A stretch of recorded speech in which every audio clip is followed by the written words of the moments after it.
You're watching CBS 8 Mornings at 6. First, we want to get to some breaking news that we have been following out of Sherman Heights, where a SWAT standoff is now underway. Glad you're with us. I'm Eric Connert. And I'm Nada Irampour. Yeah, this is happening right on the corner of 24th and J Street. San Diego police confirming to CBS 8 there's a man barricaded inside a home. It's not clear what led to all of this, but we are told everyone else who lives or is staying at that home did make it out safely. So one person there barricaded inside. It's a developing story. You see a lot of law enforcement there on the scene. We'll bring you updates as soon as we learn more.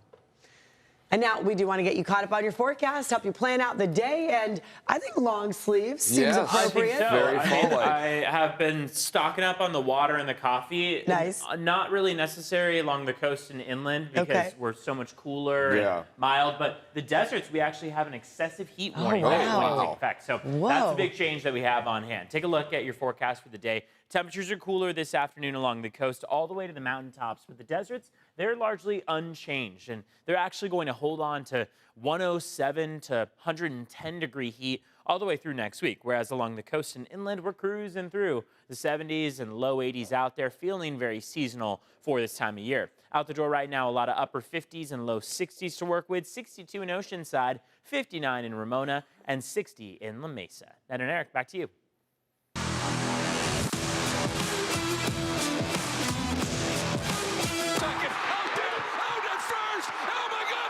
It's a triple play! It ends the ball game!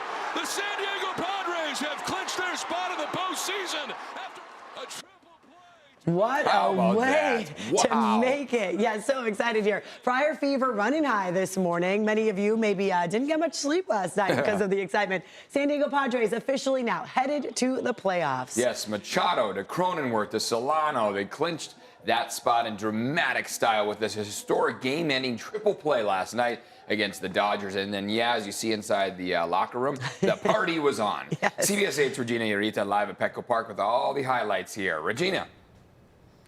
Yeah, guys, what an exciting time for the Padres and their fans. The Padres are heading to the postseason. Now, if you saw the game last night, you could see the Padres defense really held it together over the LA Dodgers, but it was at the bottom of the ninth that they sealed that win with a triple play. Take a listen.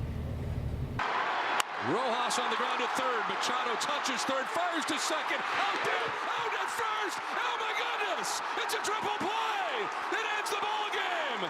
The San Diego Padres have clinched their spot in the postseason after a magical 2020.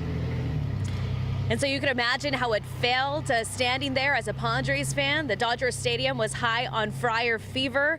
This team has won 91 games this year and is now headed to the postseason. The MLB even reporting the Padres made baseball history in their 4-2 victory at Dodger Stadium last night, making them the first team to clinch their place in the postseason by turning a triple play. We talked to players last night. They were all very excited in the clubhouse partying, really just because of that spot that they earned last night. Take a listen to some of the players. Training staff keeping us healthy. You know, I mean, it's just it's an unbelievable moment, man. I mean, this is just unbelievable. But I think this whole team in here thinks that, you know, this job's not finished. We're going to enjoy tonight, enjoy this game, enjoy the celebration, but the job's not finished yet. And guys, one thing that was really special was seeing all of the players really wearing the PS on their chest. We actually talked to Tatis and Machado last night about it.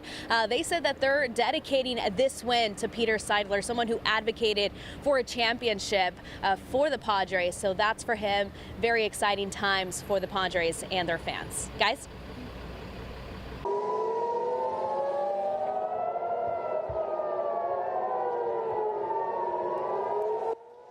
You're now hearing the moment warning sirens sounded in Israel's capital of Tel Aviv earlier today after Israel's military intercepted a missile from Lebanon.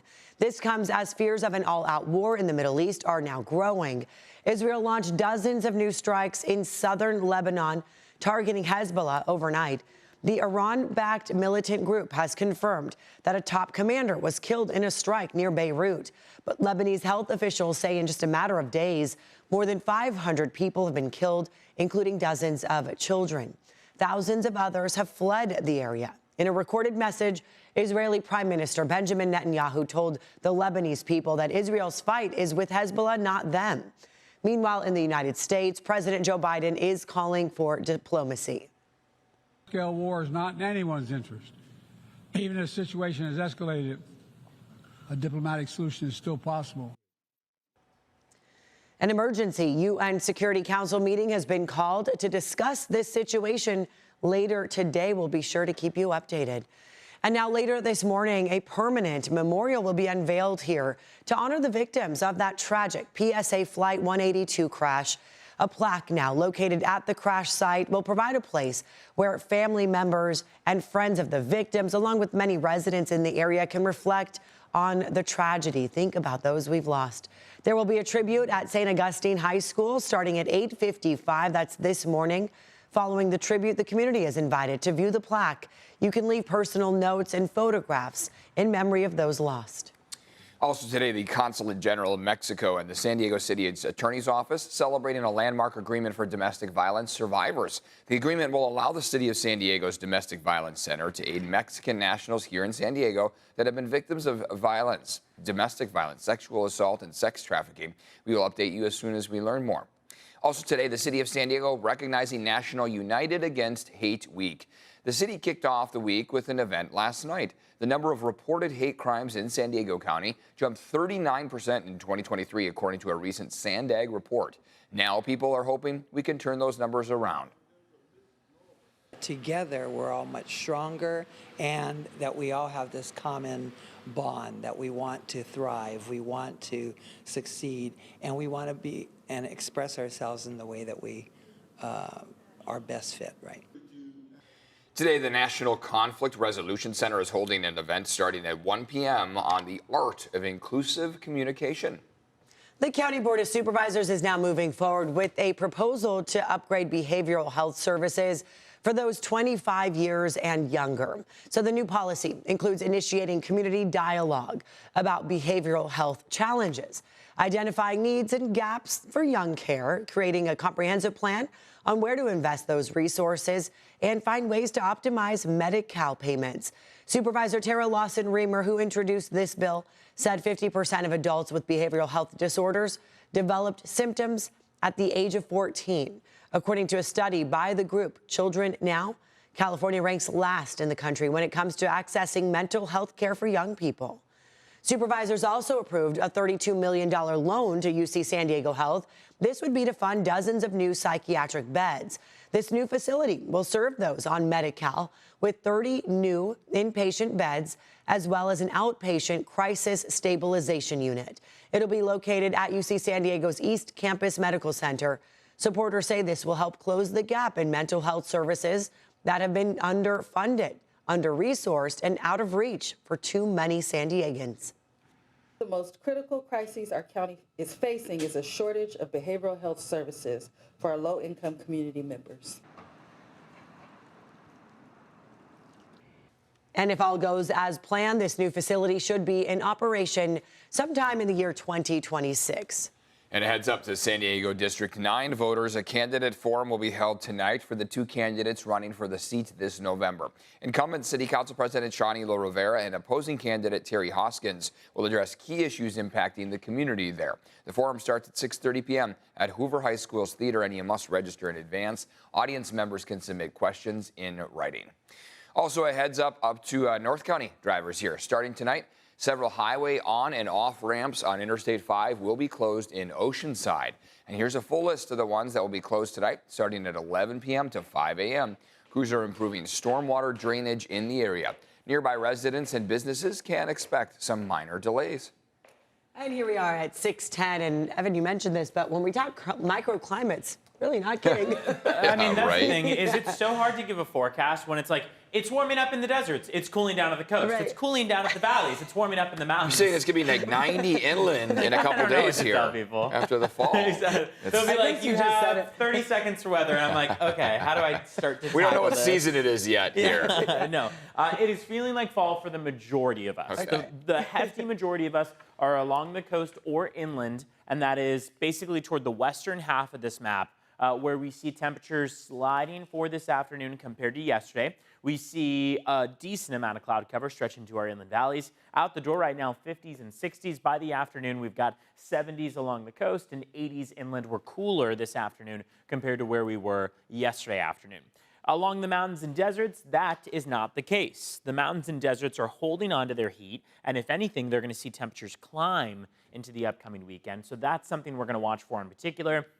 It's mainly because of this ridge of high pressure overhead. Originally, it was expected that this trough of low pressure, and really several troughs of low pressure, would be able to help to keep our coastline a bit more mild, a bit more comfortable. Instead, this ridge just keeps showing how much strength it has, and it expands by this upcoming weekend. Saturday, you can see how we're still under those darker orange tones, indicating the warmer temperatures that we'll see into the weekend. So between now and Saturday, notice that we go from 77 inland to 80 inland. That is nothing dramatic, right? A 3-degree climb that keeps us generally around that average range. It is early next week that we're going to start to see these temperatures climb more substantially as we go from, say, 81 on Sunday to 85 Monday, 87 Tuesday, maybe even near 90s by Wednesday. So we're going to watch as those temperatures keep climbing, but generally the next 5 days are still comfortable along the coast and inland. If anything, at the coast directly, it's cool out there. A little bit of fog to contend with, too,